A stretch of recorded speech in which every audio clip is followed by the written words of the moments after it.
Tollywood star heroine Anushka Shetty super మూవీతో ఇండస్ట్రీకి entry ఇచ్చిన సంగతి తెలిసిందే.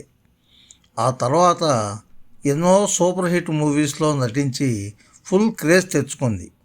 అంతేకాకుండా లేడీ ఓరియంటెడ్ సినిమాలు కూడా చేసి ప్రేక్షకులను మెప్పించింది.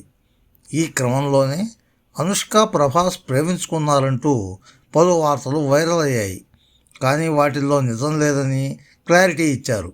అయితే ఈ అమ్మడు గత కొద్ది కాలంగా సినిమా ఇండస్ట్రీకి దూరంగా ఉంటోంది. చాలా రోజుల తర్వాత ఈ అమ్మడు మిస్ శెట్టి మిస్టర్ పోలిశెట్టిలో రీఎంట్రీ ఇచ్చింది. ఆ తర్వాత ఓ కొత్త మూవీ ప్రకటించింది. అలాగని సోషల్ మీడియాలోనూ యాక్టివ్గా ఉండడం లేదు.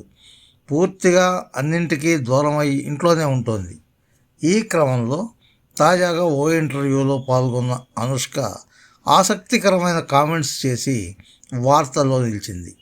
అందులో యాంకర్ మీకు ఎన్టీఆర్ రామ్ చరణ్లలో ఎవరితో హీరోయిన్గా ఛాన్స్ వస్తే ఇద్దరిలో ఎవరికి ప్రిఫరెన్స్ ఇస్తారు అంటే తడబడకుండా ఎన్టీఆర్తో చేయాలని ఉందని చెప్పుకొచ్చింది. అలాగే ఎప్పటి నుంచో అనుకుంటున్నాను అతనితో ఒక్కసారైనా రొమాంటిక్ సీన్స్, లవ్, యాక్షన్స్ అన్నీ కలిపిన మూవీ చేయాలని ఉందంటూ బోల్డ్ స్టేట్మెంట్ ఇచ్చింది. ప్రస్తుతం అనుష్క శెట్టి కామెంట్స్ వైరల్ అవుతున్నాయి. అయితే వీరిద్దరి కాంబోలో ఇప్పటి వరకు ఒక్క సినిమా కూడా రాలేదు.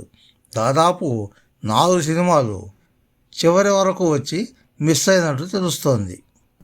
ఫ్రెండ్స్, ఈ వీడియో మీకు నచ్చితే లైక్ చేయండి, మీ మిత్రులకు కూడా షేర్ చేయండి. మా ఛానల్కి మొదటిసారి వచ్చినట్లయితే సబ్స్క్రైబ్ చేసి పక్కనున్న బెల్ ఐకాన్ని యాక్టివేట్ చేయండి. మా ఛానల్లో అప్లోడ్ చేసే ప్రతి వీడియో మీకు నోటిఫికేషన్ రూపంలో వస్తుంది. Thank you friends. Thank you very much for watching this video. Bye bye.